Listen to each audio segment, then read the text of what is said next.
everyone, I would say the vast 95 to 100% of people I've told have been very supportive. Most people also just don't really care. They're like, oh, that's cool. Yeah.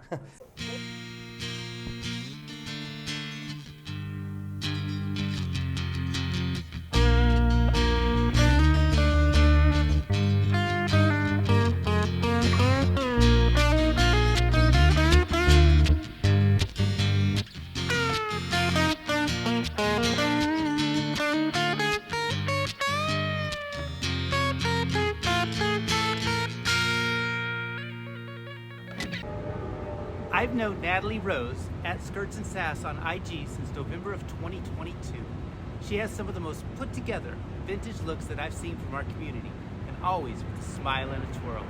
Let's take a peek into her story and learn more about this amazing person. Pretty. Hey Natalie. Hey Olive, how are you? Good, it's great to have you. It's good to be here. Thank you for having me. Have a seat. So, who are we wearing today? Well, I'm a little embarrassed to say this is one of the first dresses in the vintage style that I ever bought, and it's from Retro Stage. They're fast fashion. I usually try now to buy secondhand or from vintage boutiques or small sellers on Instagram or eBay or wherever, but this is back when I was a little younger, not as wise, and I was still figuring out my sizing, but it still fits, and it's still an old favorite of mine, so It is gorgeous. Thank you so much. I thought I would bring it out for this wonderful occasion. Awesome. And what are we drinking today? So this is bubble tea. Thank you to Kimchi for getting these for us. Kimchi. Cheers, yeah. I usually don't drink bubble tea, but this is actually delicious, so maybe I'll start. The little bubbles come right up in your mouth. So, Don't choke on the bowls. I know you liked it, but. so let's start out with where did Natalie Rose come from, the name? That's a interesting question. Natalie, I don't know, nothing in particular, really. Right. I didn't Just really. the name you liked? I didn't really know anyone at the time named Natalie, so there was no other Natalies in my life. So I thought I would bring one in. It's a safe name. Yes, a safe So name. I have a few names that I couldn't use when I was You picking don't out want my to names. be too close to home, of course. Yes. But now I know a few Natalies, so things have changed. But back when I chose the name, I didn't know any Natalies, and it seemed like a nice, feminine-sounding name. Natalie Rose, a friend suggested it to me. A good friend, she recommended that to me, and so we decided to go with it, and that's stuck, and I like it now. So. And when did the whole wearing women's clothes or trying women's clothes start? What was that? That's another great question. I think, the way that I see Natalie now, probably around 2020, or even 2018. But as young as middle school, I was interested and curious about women's clothing. Right. One girlfriend, we went to the mall, and she wanted me to try on a skirt as a joke, and I did. When and was this, like 2000? This or was 8th grade, 90? so this would have been maybe 2007, 2006, so a long time ago, yeah. I guess, 17, 18 years ago. And then I would say like the first time I wore makeup in a dress was in high school. I did that old, wouldn't it be funny if you gave me a makeover and we dressed up, wouldn't that be crazy? I would hate that. And one of my good friends in high school, she decided, I guess she kind of read through me, but I think she wanted to do it anyway. And we did that a few times. And then in college, I would find a few people here and there to help me dress up, but buying my own clothing, doing it. So you had a lot of support. I had a lot of support. You had a lot of people saying this was okay. It wasn't something you felt you had to sneak around and do so much. I chose my confidence very carefully, Right. especially being from a small town in South Carolina. I told just a few people, and usually kept one or two. And but I chose correctly, and I was very fortunate to have some people who would help me out here and there. But it was very rare. It was maybe once or twice a year at most. So it was definitely a very on and off thing, and that was kind of a journey of discovery, I guess you could say. Mm-hmm. Well, that's awesome. So what inspired the vintage look? Because you are like the vintage queen. I don't know. Everything always goes, and it's always well thought out and perfect. Well, let's give a shout out to Kat. I think she also has some great vintage looks. So our friend Kat. But I don't know. I I really admire the feminine, the classiness of the outfits, how they're all put together, how intricate they are. I was kind of expecting this question, so I was thinking about what I would say, because it is, not everyone dresses this way, and it is definitely a little eye-catching, which sometimes I know we want to maybe not be so attention-grabbing, but I can't help myself. Because even a woman wearing that, people are going to go like, ah. Yes, it's when you catch some looks on the street, no matter where you are, if you're past the year 1965, I think, unless you get in a time machine. But I really love the shape. I would say that the shape of the dresses and the petticoats definitely help me feel more feminine. Right. I love, one of my favorite aspects of all this is picking out outfits, planning outfits, finding accessories that match and fit the dress, and that's one of my favorite ways of putting an outfit together. And that's something that I think with the vintage, not that you can't do that with modern style, but I think with vintage it's really an art form, and I just love the style and the nothing to do with the values of the time. I think there are some people out there who fetishize the 50s, and I want to be clear, that's as my Instagram bio says, progressive values, vintage fashion. Yes. So I like to say that, but I do love just the aesthetic and it makes me feel very feminine and fun. So I do enjoy it. Although in the summer it can be a little difficult with the petticoat and everything. It's a little warm. Yes, absolutely. So you said a little bit earlier you get your stuff from high-end shops more so for. They are actually usually pretty affordable. It's hard to. Mm-hmm. It's getting more accessible now. Absolutely. There's kind of a little wave of this going on, but like 2 years ago, 3 years ago, where were you finding these? I've bought some things of Amazon. Usually I stick to accessories for that now, and for shoes, that's really my go-to. Which I'm not a big fan of Amazon or their company or their practices, right. But sometimes a girl's got to do what a girl's got to do. But I think Amazon, even 2-3 years ago, I found some really accessible and affordable vintage boutiques on Instagram. And I would say Avyday Vintage is one that's really good. Another one is Swooning Vintage, and they have a lot of these 80s goes 50s style dresses, and they're usually under $50, maybe $50 to $100, and they have sizes that are my size and up really, and that's there. I want to shout out to those stores as well. There's Havana Vintage is another good one. So the 1986 Vintage, I just want to give a shout out to all my favorite boutiques out there for anyone else interested in this style. But I think are these online stores? They're on Instagram. No, they're all on Instagram. Okay. Yeah, I haven't found too much local. But usually I find them on Instagram, maybe eBay sometimes, or Etsy as well. Some of them are on Etsy, but they have very, size-friendly options. They're very affordable, and they have some really great, really wonderful looks. Although, of course, the looks that I always really want are a little too small for me, of course. But and I've been burned by that before as well. Buying so. Yeah. In the 50s, everyone. Yeah, that's another wrong thing with the 50s is everyone was a 28-inch waist, I guess, and this was all the drugs they were on. But yes, that I would say that's where I usually get most of my clothes is on. Although I did find another wonderful new dress from this place called Ivy City, and they have some really great styles. They're a little more pricey than I usually go, but I have a new dress that I'm looking forward to. How many dresses are we talking a year that you're getting? I've only bought one this year. My wife told me I had to cut back. Yeah. Well, our closet was getting too full. I gave some away though. I did do some spring cleaning, so I did give some away. I'd say last year I bought maybe 5 to 6 at least. Okay. So actually more than that, probably maybe 8, because I had a little Black Friday splurge. But I'm trying to cut back on clothing that I buy, both men's and women's clothing, and trying to make it more sustainable and also more something that will actually fit me and something that I'll wear more. Right. Multiple uses. Good exactly. Yes. Stuff, exactly. Kind of thing. All right. So your first post was like January 2020 on Instagram. Yes. What brought you to Instagram, and what gave you why'd you start posting? What gave you that push to get you to start posting in such a big world? It's funny, I didn't even have, that was my first Instagram account. Now I have 2 Instagram accounts, but that was my first one.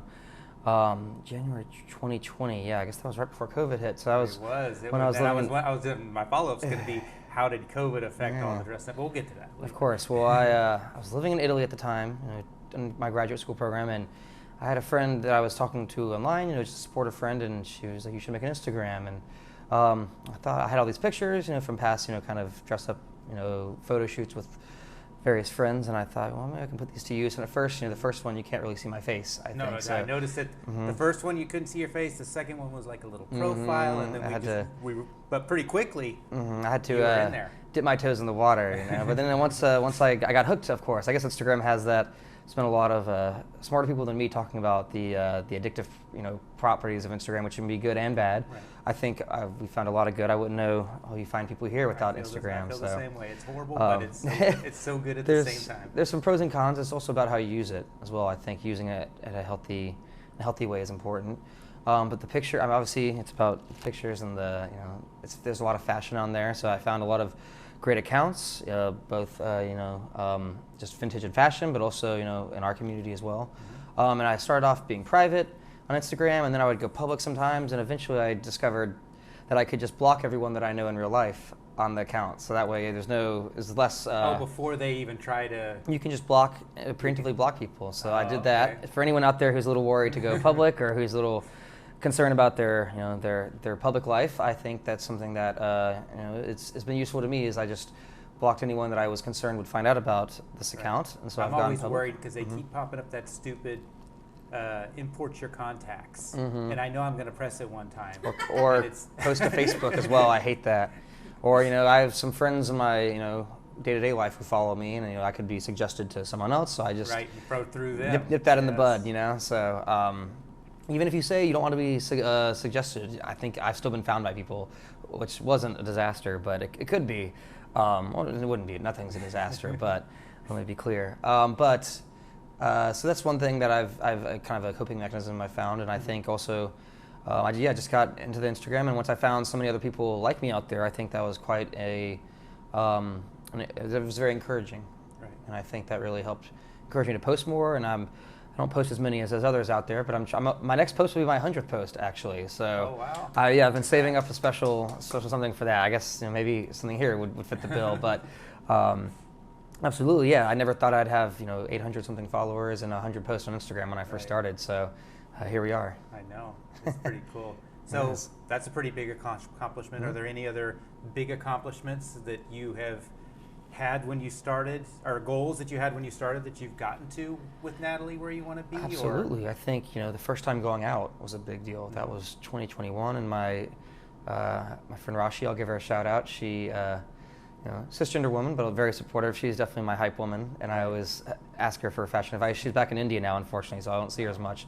But when she was living in DC, she definitely helped push me a little bit out of my comfort zone, and we went to get ice cream at Ginny's down around the corner. So it was maybe a 20-minute outing. But this is your neighborhood. Yes. But also I looked pretty.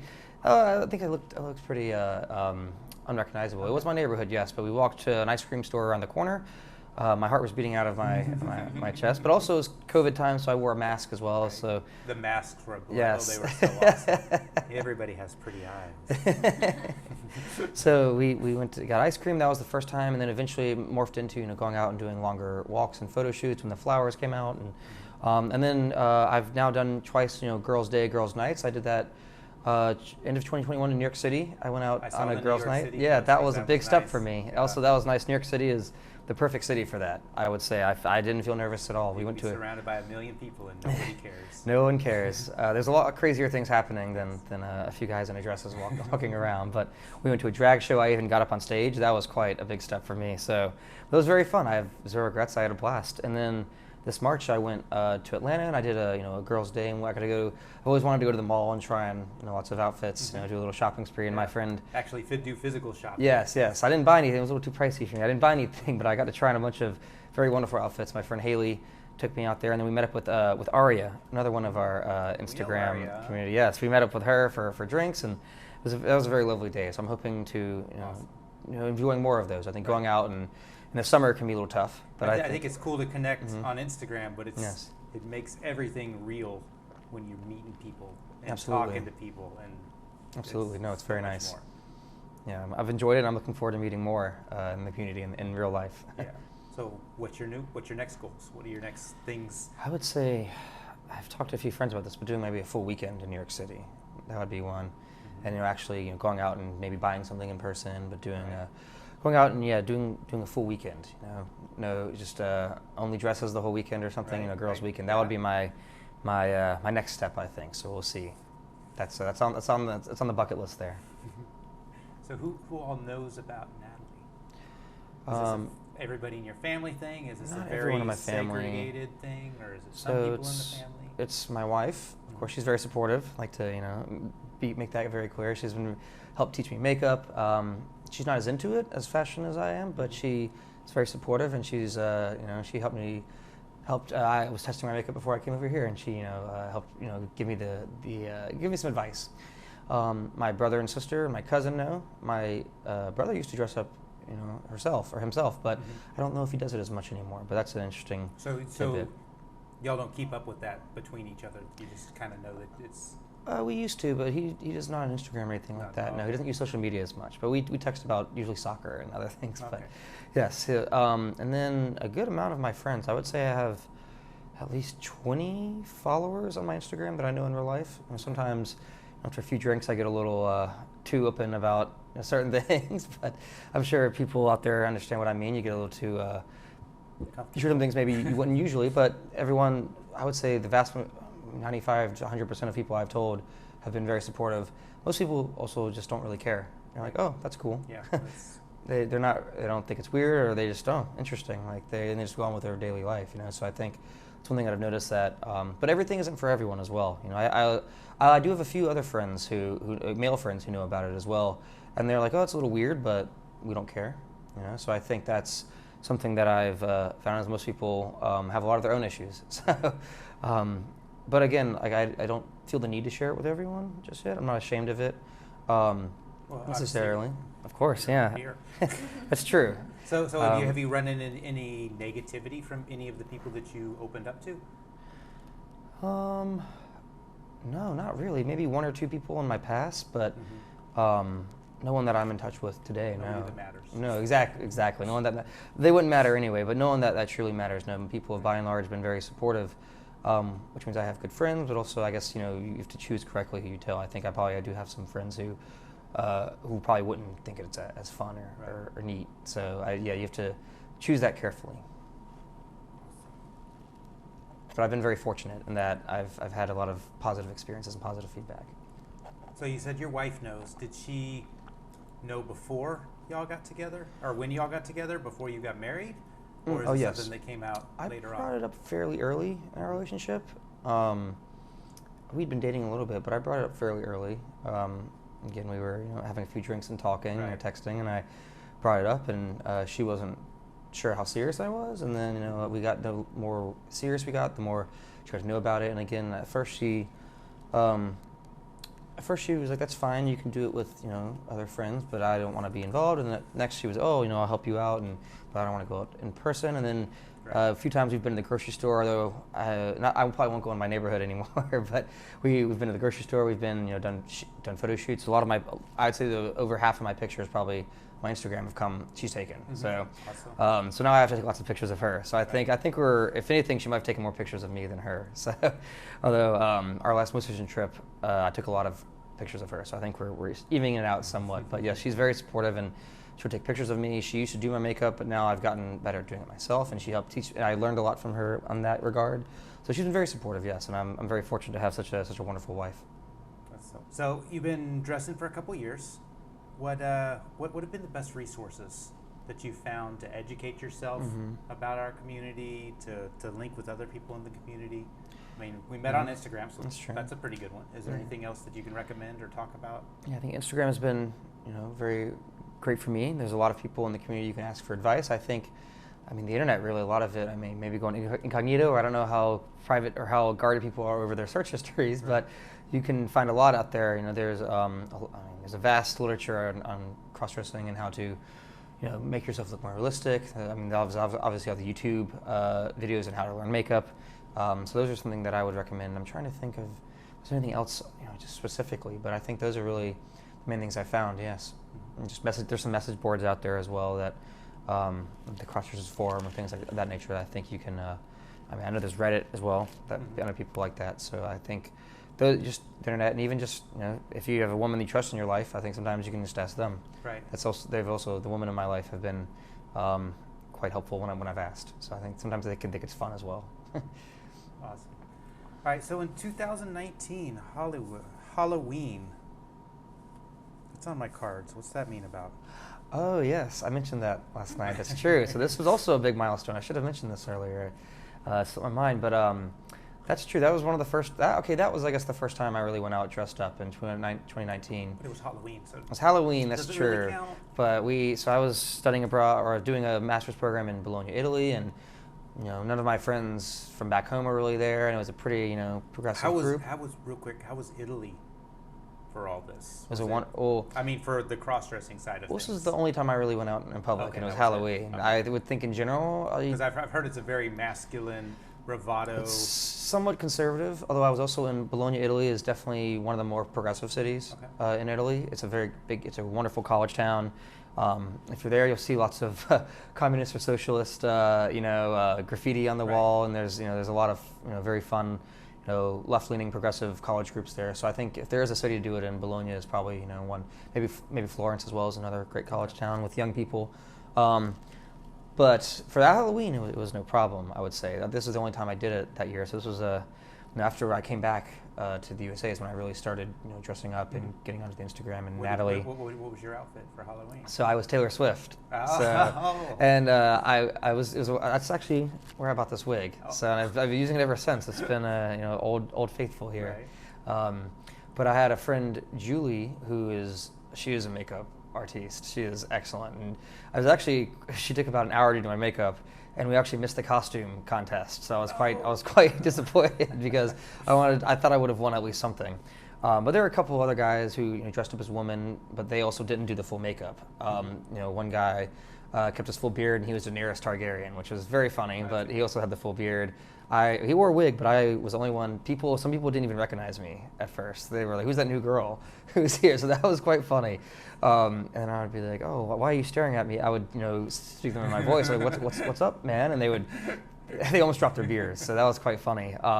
Some great pictures from that night. So that was a very fun night, and it was quite stress-free for the most part, because it's Halloween. Everyone's wearing crazy costumes. Right. So that was very fun. So that's a good suggestion. Yeah. Get out on Halloween. Halloween is a great test run. Canary in the coal mine. So what do you say? Like 5 or 6 Halloweens in a row, and it's kind of apparent. That you're trying to do. Yeah, I haven't. I've only dressed up once again on Halloween. Last year, my wife and we got married last year, and so I bought we were each other on our wedding day. So I bought a $60 Amazon wedding dress. And she wore my blazer, and she bought a little blonde wig. She looked like Barron Trump, actually, funnily enough. But she wore the tie that I wore on our wedding day, and that was very fun. I bought a brown wig, so that was quite a fun, and that was very fun and whimsical. I don't know what I'll do this year. I might have to hang out with another friend group if I'm going to go out and film, but we'll see. I got a few months to plan that one. Nice. So, what would you ask somebody that doesn't like people like us, people that defy the gender norms and just kind of not necessarily wear women's clothes, but just wear whatever clothes they want? What would you say? That's what would a you tough ask one. them? And being from South Carolina, I see a lot of people who do think that on Facebook, on my Facebook, and on my other social medias as well. There's a lot of ugly stuff out there these days for anyone. I think it's a tough one because a lot of the times you can't defeat these people with gotchas and hypocrisy because they don't care. Right. Logic doesn't play. It doesn't. I think the one question that always comes to mind that I have asked people who have expressed issues with us or with our our trans sisters, or that is how is this bothering you, and how does this impact your day-to-day life? And it really doesn't. So I know the answer already. So that's the tough one. I guess another one you could say is what are you so afraid of? So I think that's something, especially if you have no kids, you can't scream about they're stealing our children line. So I think it's tough. I think really the way to get to these people is they have to meet people like us or trans people. I think really until they meet people and see that they're just normal people, right, that we're just normal people, I think that's really the best way. But that would be the question I would ask. But again, I know it's tough to change people's minds these days sometimes. It is super tough these days. But it's also possible. No, I don't want to say it's impossible. I truly get believe through. that everybody can almost easily make that jump if they just let themselves be open to it. Absolutely, and that's the thing. You have to find that opening in the armor. But I think the question I would ask is, how does this impact your day-to-day life? And know, what are you so afraid of? I think is really the two things I would ask. I'm sure those are people have had similar We're answers. literally keeping the economy going with vintage dresses. I mean, That's seriously. true. Yes, when that stimulus money was very nice. Yes. I kept some nice Instagram small time boutiques in business. All right, my last one for you is, what would you say to a younger you when you were having a hard time with this? Absolutely. And when would you say it? I will say that sometimes I even do still have a hard time with it. You know, I think even though I've come to accept it and know that it's not going away, that I do, you know, struggle with it sometimes. So I think that's something I would still say. Although I'm getting more and more comfortable every day, obviously, since I'm here. Right. But as a younger person, I remember thinking, like, what the hell is wrong with me? You know, does anyone else think like this? Like, I didn't know anyone else like this. You know, I knew I wasn't gay. I knew I didn't want to be a woman, but I also knew that, you know, if you are gay and you dress up, you do drag, it's a little more normal. So to be a straight, you know. We're a very outlying. Yes. But I would say that, you know, you're not alone. You're not the only person out there that feels this way, and it's actually quite fun. You know, you're gonna have a lot of fun with it, and I think that I would say you're going to find people who are like you, who are, you know, wonderful people, might I add, very nice and fun people, and I would say that. I would say that you're not alone, and that you'll find people who are just like you, and so you don't need to feel so lonely is not really the word, but so weird about it, I guess, or so like such an outcast. Weird I think, weird is a good feeling. Yeah, it's just It is. I didn't know anyone out there, and it was a little. I mean, it was an especially when you're in middle school or high school. Anything that is not normal is a little weird. Is difficult to deal with. We didn't have the internet to this level where people could talk. Yeah, absolutely. But I think I would just say, you know, you're not alone. You're going to find people, and you're going to your style's going to get a lot better. That's what I'd say. Your style will get a lot better, and you'll understand. Also, watch out for sizing. That's what I would tell my younger self. I would save myself a little bit of money. Was that a big? I've bought a few things that were either too big or too small. Did you ever bracket Bracketing. your medium, so you buy a large and a small and a medium, and then send back the other two? I have done that, or I've bought two sizes, but the issue is when you buy from these small stores or boutiques, there's no returns. And I've bought a few dresses that were really, really beautiful, but just didn't fit quite right. So, and that's quite a shame, you know, especially if you can't return it. Right. So that's something I would tell myself also, is be more mindful of your sizing. But that's all the advice. So that's a lot of advice for a young me. I don't know if young Natalie could take all that. Right. Oh, yes. So, and the last one is a question for me. Of course.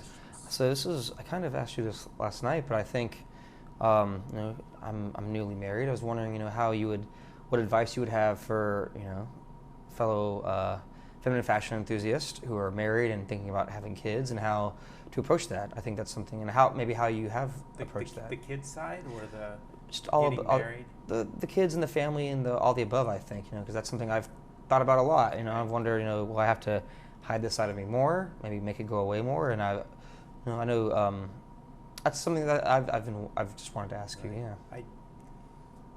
I don't know what the right answer is, but I know that delaying talking about it with people you think you need to talk about it with is not the right answer.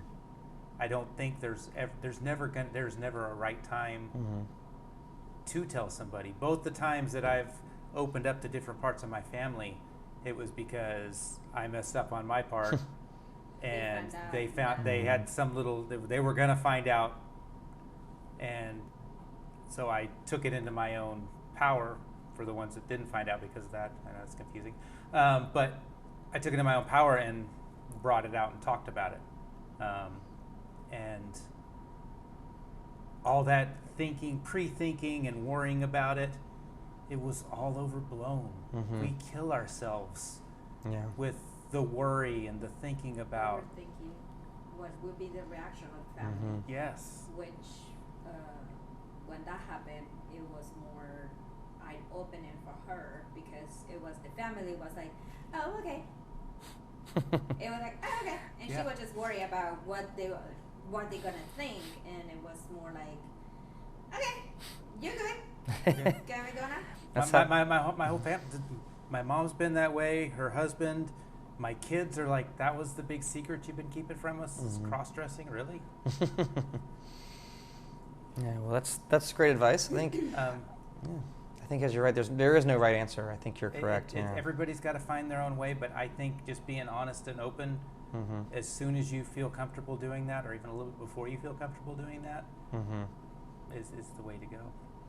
Great. Well, that's great advice. Thank you all. Well, thank you so much. Of course, thank you for coming and talking with us. It's been lovely. I've really enjoyed it. For our episode number 5. Oh wow, number 5. To do this, so. All right. Thank you. Thank you so much.